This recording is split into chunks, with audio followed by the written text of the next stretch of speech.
Welcome to So Your Parents Are Old. I'm Vanessa Grigoriadis, and this week here is Erika Christensen to talk to us about her new movie, After All, which is excellent. I watched it last night. Oh, good. Thanks. It's a beautiful story about three generations of women. The woman in the middle generation, which is probably what a lot of listeners to this podcast are in, is not so sure what she's doing with her life, if she wants to be in touch with her mom ever again, and what exactly she should do as her mom gets more and more ill. So, Erika, tell us why you decided to make this movie, which I would assume doesn't have a lot of crossover to your own life, but does feel like a juicy character that you could really sink your teeth into because so many people are going through this experience of caring for their elders, having a Yeah. kid too. Yeah. That's such a perfect setup, everything. Thank you. Thank you. Wonderful. Yes. It doesn't, I mean, the character that I play, Ellen, she and I don't have a lot of crossover. That's true. She is, she was convinced at the young age that she became a mother that she wasn't really capable of doing a good job of it, and so it's very subtly touched upon. But basically, her mother convinced her that she'd be better off doing the mothering, which is awful. But my character Ellen decided to go full on into the like, great. My mom is the mom. I'm still a kid. My own kid is also her responsibility. I'm just gonna go be my own mess. And so she didn't Be get only the responsible for myself, basically, and yeah, barely that. and barely that. I think Yeah. had she had to step up sooner and be a mother and find her own path to growth through that, then she would have been in a much better state than when we find her. But that's what you see it in so many people. It's so interesting how when you have to care for someone outside of yourself, whether it's your parent or your child, you find so much personal growth. And so, in order for her to be able to be capable of caring for her child, she has to care for her mother first Right. and sort of start to step outside of her comfort zone and start to find some growth there and start to confront her demons in her past that she was all too happy to just run from.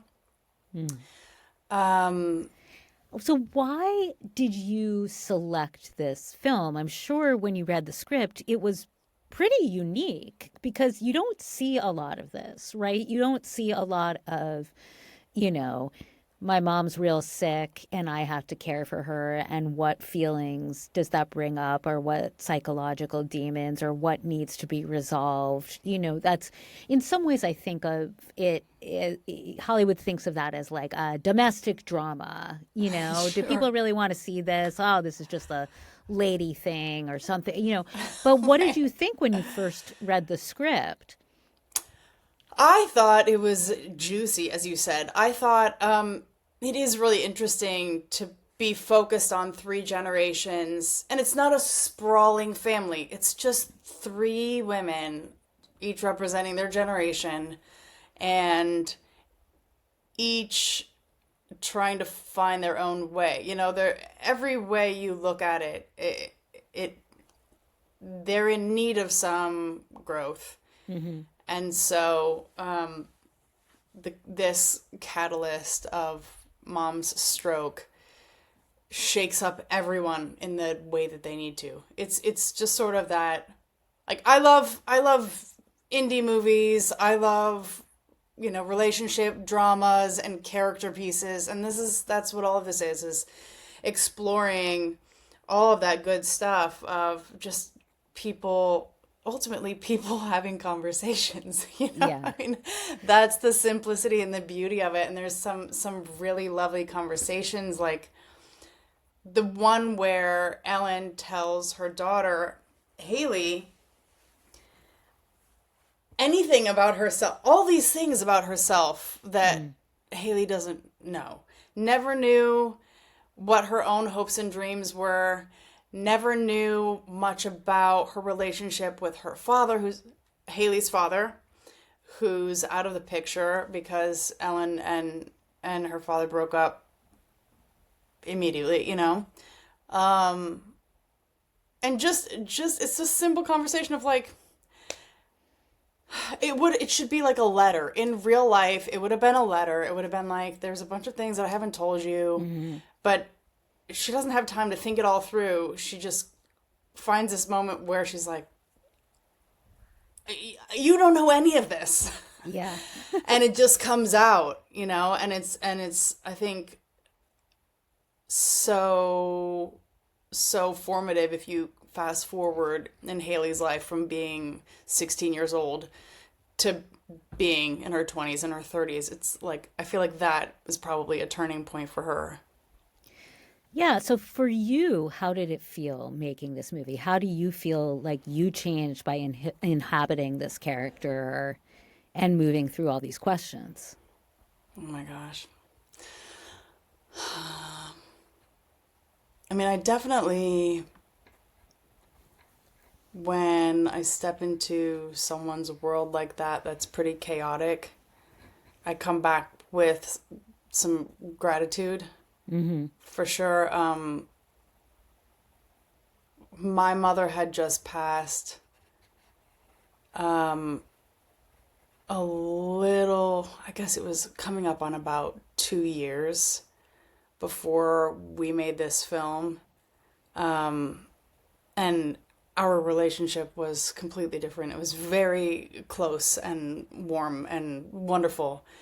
But just being in the thick of a mother-daughter relationship at all, you know, still makes you look at your own life and feel, ultimately, again, just feel gratitude for the things that, the grace that my mother gave me. That's really what takes the whole movie to get to.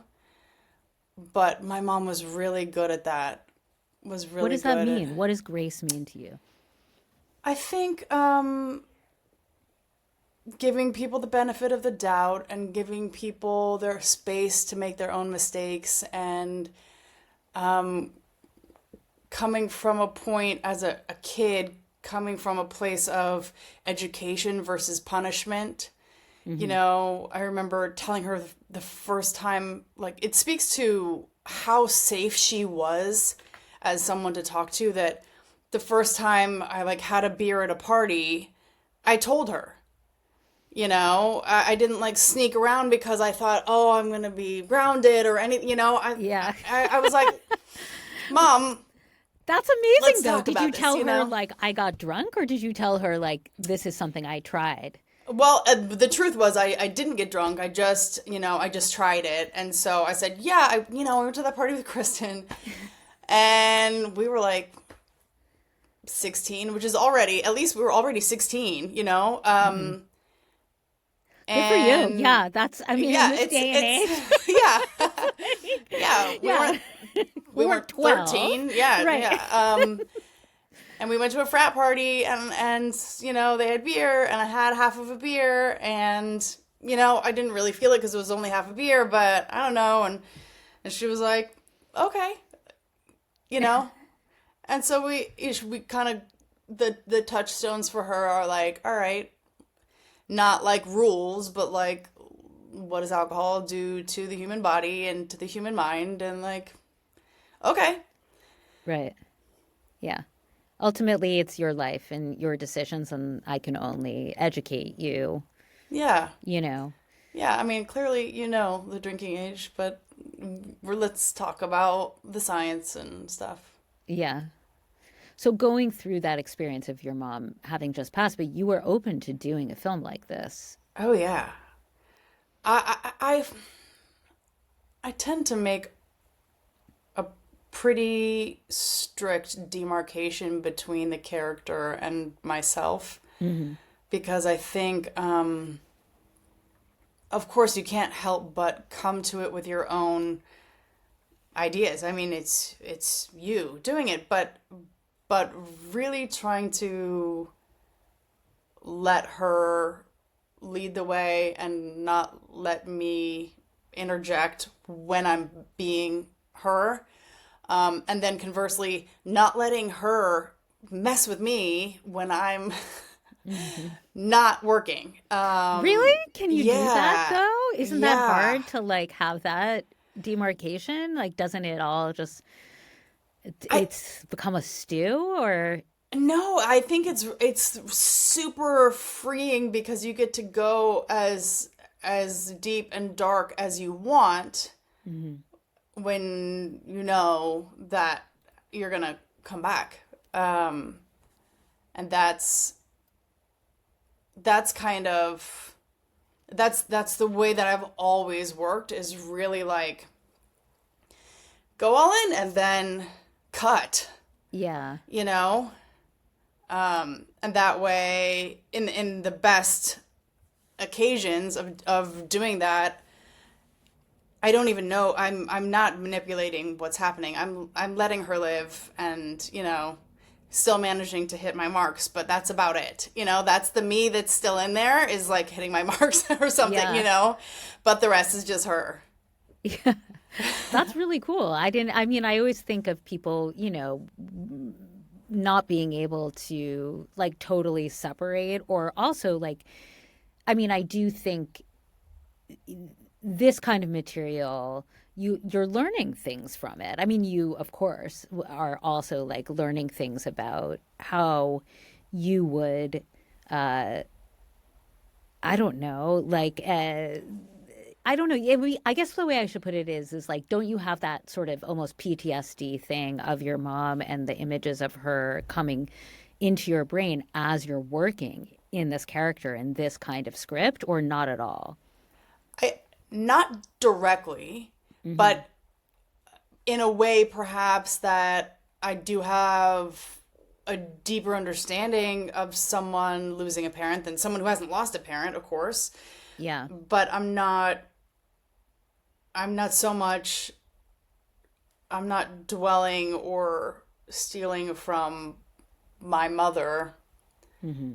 I'm letting however that colors my experience, let it color my experience. I mean, it's interesting because this is a character who has not had a good relationship with her mother, but the grief of someone passing still just hits you. Um, so I have to assume it was informed by my own experience, but I wasn't dwelling upon it or using it. Yeah.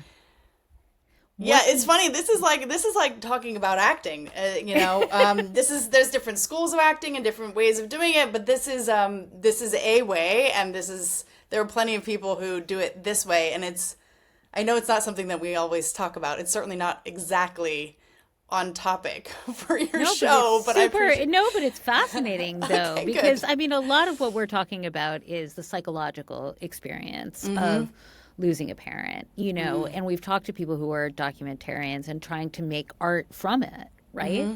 And in this case, I had an inkling that this was not so close to your own experience, Right. particularly because you wrote such a beautiful Instagram post about your mother when she passed, where you just said like, move forward, this is it, this happened, and it's like almost a celebratory thing. Tell me about that, like your choice to celebrate her in that way. It was definitely informed by her. Um,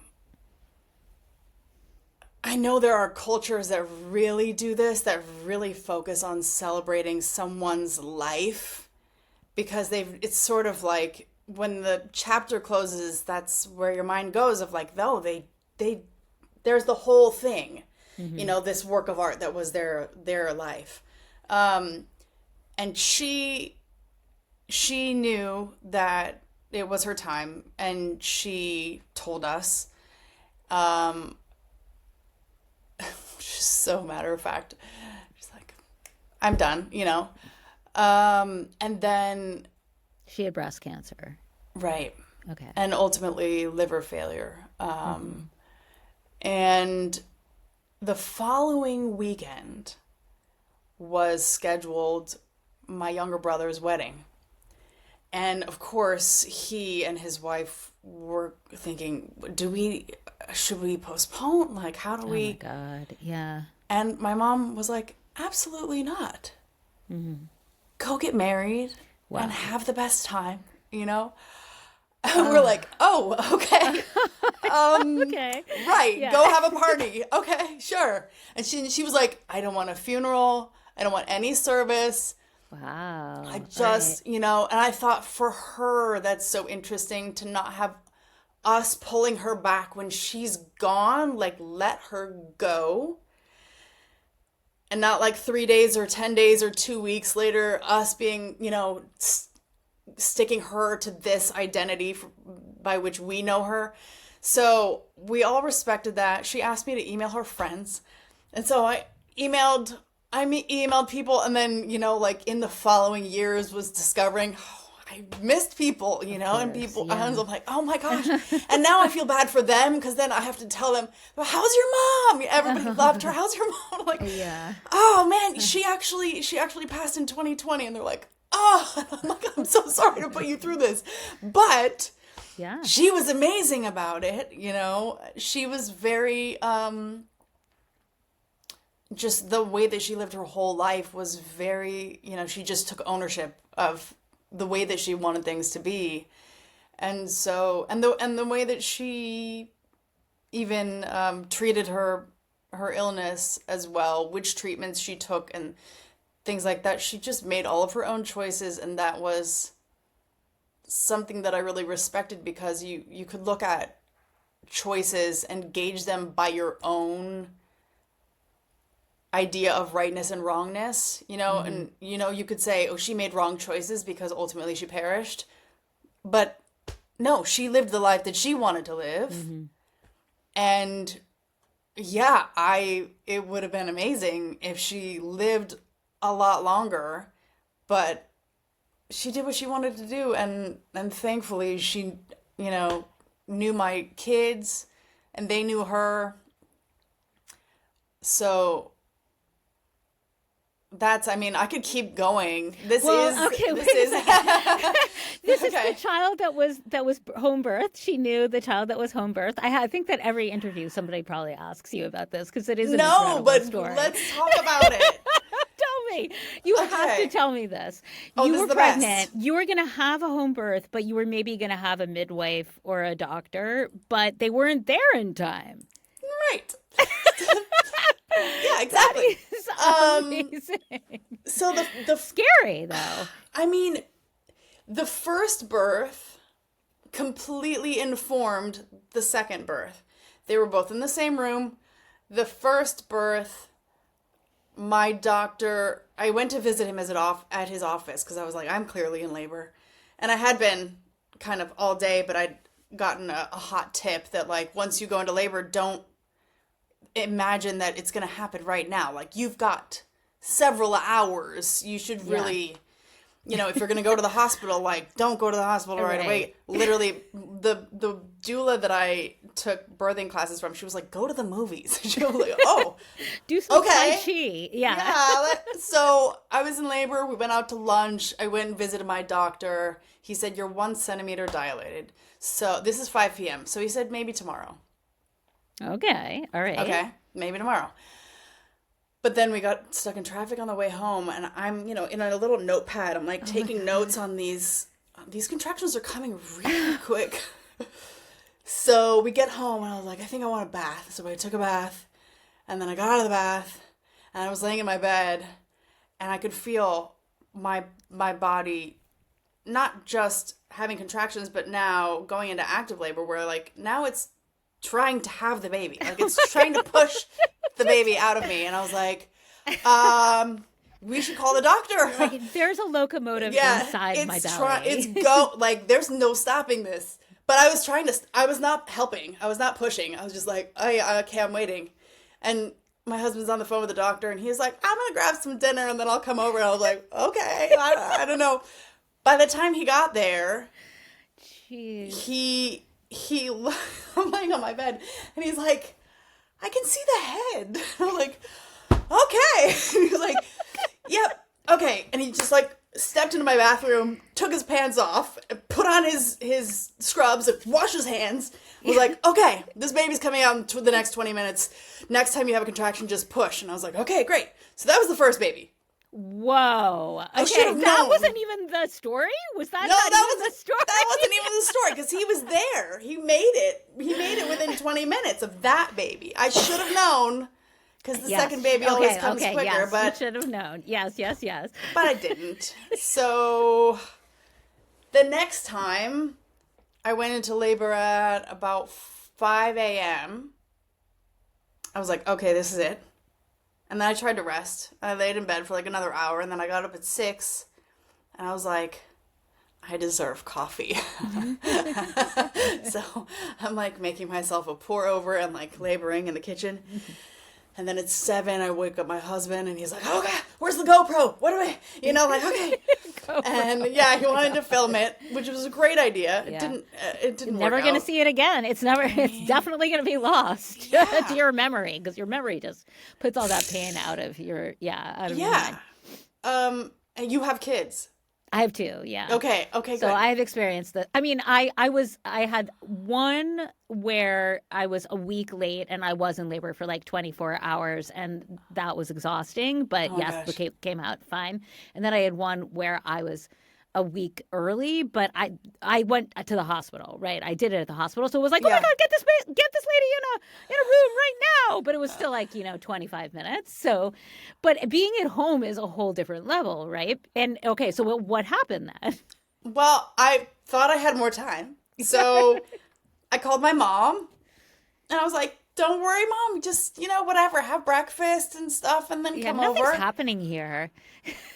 And then I don't know, we didn't call the doctor. So this is like 5, I wake up, 6, I get up, 7, I wake up my husband. I think 8, I called my mom. 9, we called the doctor. And then I was like, yeah, this is really going down. Like, could you get here? And then he gets caught in traffic. And so our freshly turned 2-year-old is now awake, and we put her in the living room watching The Lion King. Yes, please, out of the situation. Yeah. She's over there. She's eating and watching The Lion King, and my husband's coming to check on me. Good, okay.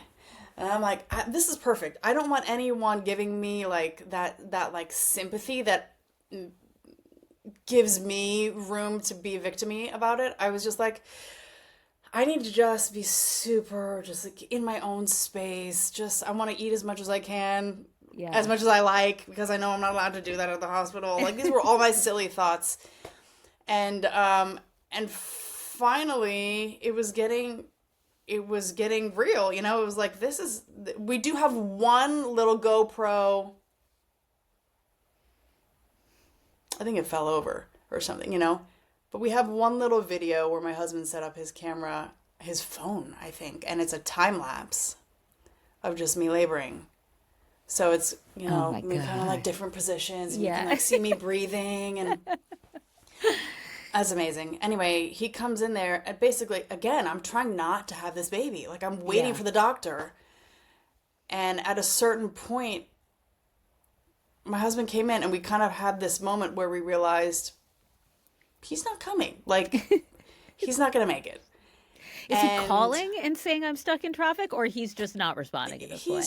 We're not trying to get a hold of him. He said he's on his way. We're like, great. Okay. And then it's probably, on the best of days, it's a 20-minute drive, but it was like definitely morning rush hour traffic, 45 minutes at least.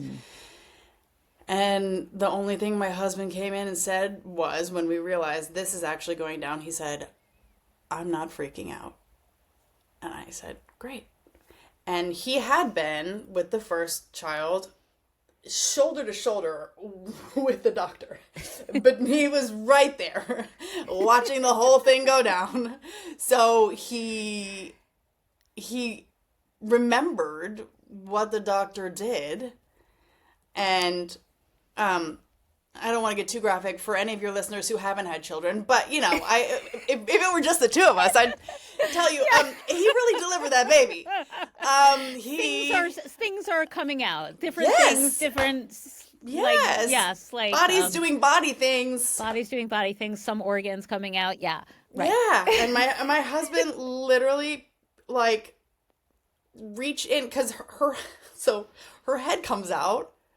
And she starts crying before she's born. She just starts crying while her little head is out of there. And we looked at each other like, what planet is this? What is happening? Is full exorcist. Yes. Now. Yeah. And then he just helped get her shoulder turned, and then she came right out. And then we just huddled around her, and we were like just holding her.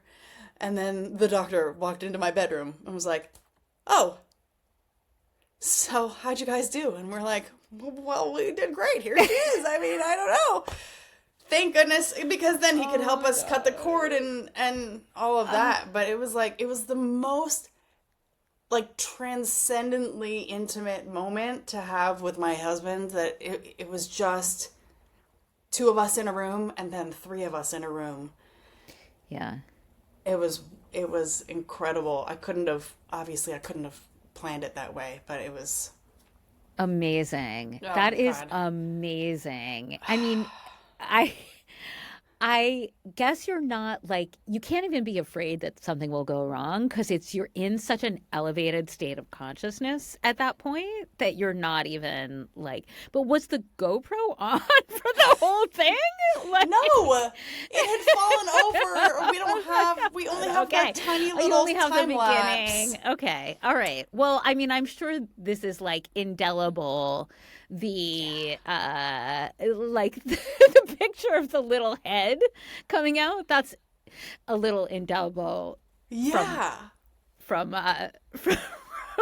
Her wailing before she's even born, we're like, her lungs work. Okay. I guess we gotta get her out of there. So were you always a person for whom family was incredibly important, like your number one thing? Or has that been something that over time and like wisdom has changed it for you? I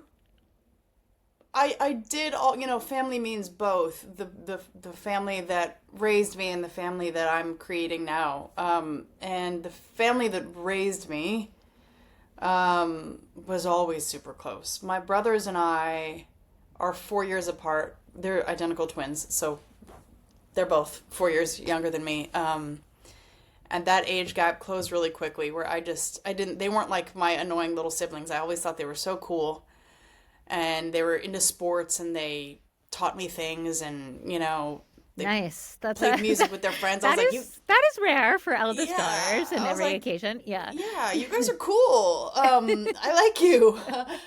And my parents just like, they did the things that I don't even manage now, but they did the like family dinner every night, and they were both working, and they made it happen. So we grew up extremely close. And I have an older half brother who had his own whole life, like went to boarding school and stuff like that. And so we're only kind of closer as adults now. But it's also been, my mom really was that one, there's always the one person in the family that holds everyone together and that makes holidays special and all that. That was my mom. And my sister-in-law has done an incredible job of kind of taking over that creative position in the family. But it's cool to see my brothers and I reconnecting without reliance on anybody. It's just the purity of us. We've even in our lives at various times we've traveled just the three of us, or I've traveled with my brothers alone, just us. And I think that's so special. I think a sibling is such a special relationship, especially if you have a member of the opposite sex to relate to in a way that's completely safe and platonic. Like, I think that's kind of magical to really just have someone that's just your buddy, you know? And kind of like learn about the opposite sex in that way. My girls don't have that. I have 2 girls. But they're learning how to relate to boys in other cool ways. How old are they?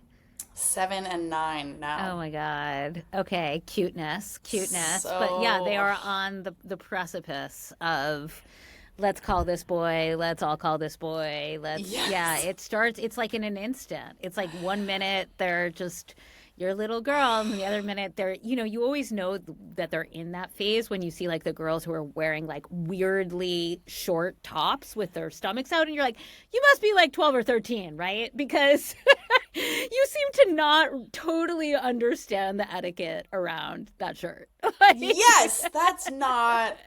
I've even seen little bits of that, of like how you wanting the skirt to be really short, or certain kind of things that are like, I know that they're more about fashion, the way that they've been influenced, and less about being attractive at this point. Thank God. Right. Yeah, I am really glad that now, before they're in that, because they're definitely not quite, especially the 7-year-old is not quite yet. She enjoys being cute because people have told her she's cute. But we're like, okay, let's work on kindness and being smart and being all the other things. Yeah, we know you're cute. Yeah. Let's not make that the whole identity. Yeah. But they have coaches at their gym that we all train martial arts, and so these young guys, they're adults, and they have really close relationship with my little girls, and a really physical relationship because they're grappling together and they're learning, and I think it's so beautiful for them to have that safe space to relate to the opposite sex. Oh, interesting. That's really interesting. That's that's like a powerful thing for like a little girl to be doing. That's so cool. Yeah, I'm fascinated by it.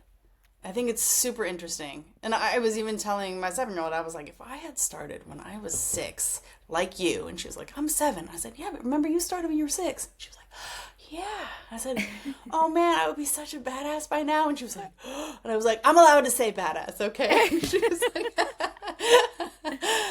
so how do you remember your mom to them? How do you sort of keep her alive beyond, just family photos, and are there traditions and stuff like that? The family photos is actually is a nice big thing of like just showing them pictures of themselves with her,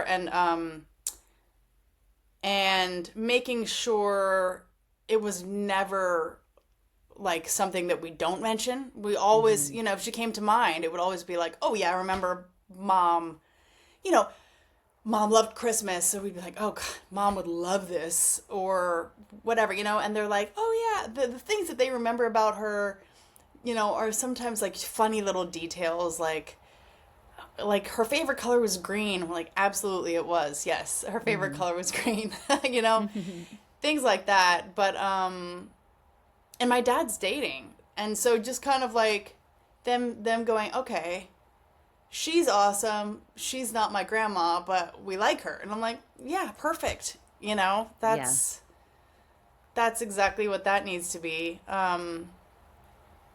So what kind of advice or words of wisdom do you want to leave listeners with in terms of, I mean, I really do. I really am stunned by your optimism, but in terms of like grief or end of life care, like what is 1 or 2 things that you really learned that you want people to also understand? Oh, well, okay, good question. I think we haven't touched on this even, but as I'm sure you know, when someone becomes helpless, if you don't watch it, you could find yourself resenting them in certain moments. Mm-hmm. And that is I think, avoidable by recognizing just the full circle moment of this. If your relationship is good enough that you are the one upon who it falls now to take care of your elder parent, that's what they did for you when you could not do anything for yourself. Yeah. And there's a real beauty in being able to repay it so directly. And if you don't have children, to recognize the growth available in really reaching outside of yourself, really being comfortable with someone else's body, just the expansion. It's growth. Yeah. To set aside ideas that you might have about like, oh, I couldn't do that. No, you have to. Right. And when you just accept that, you just do what has to be done. And there's no room for emotions that don't serve just doing what needs to be done and being there for them, whatever that means physically and mentally. And, depending upon what you believe about what comes after,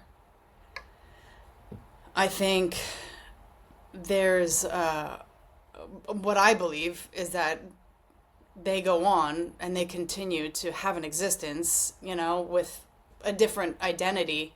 It's not the end, capital The End, period, because that's a much sadder idea. I mean, I don't know, it's somewhat kind of poetic, I guess, but I don't believe that. I believe that they do go on, and so in a funny way, when you realize that death is not sad for them, they're fine. It's sad for you because you're the one who's been left behind, but so you're allowed to feel that, but don't worry about them because they're fine. They're going to be fine. Yeah, and a lot of times, I think no matter what relief. you believe, what somebody said to me is so, when my dad passed, was so true, which was like, think of the great times. Don't think of those last days in the hospital or wherever it was, where where that was not representative, right? Yeah. Of this parent, and not the pain that they're feeling now, because they certainly at least are out of pain, no matter what you believe, right? Absolutely. So. Well, thank you so much, Erika Christensen, for coming on So Your Parents Are Old. Everybody, please go see After All, which is a beautiful, really subtle, gorgeous movie with a gorgeous performance by Erika, and we will have a link in the show notes. Oh, good. Thank you so much for your candor and for your beautiful acting that that helps everybody. No, I mean, good. come on, this is an art. It's amazing. So we really appreciate it. Wonderful. Thank you so much. Hopefully it is a therapeutic experience.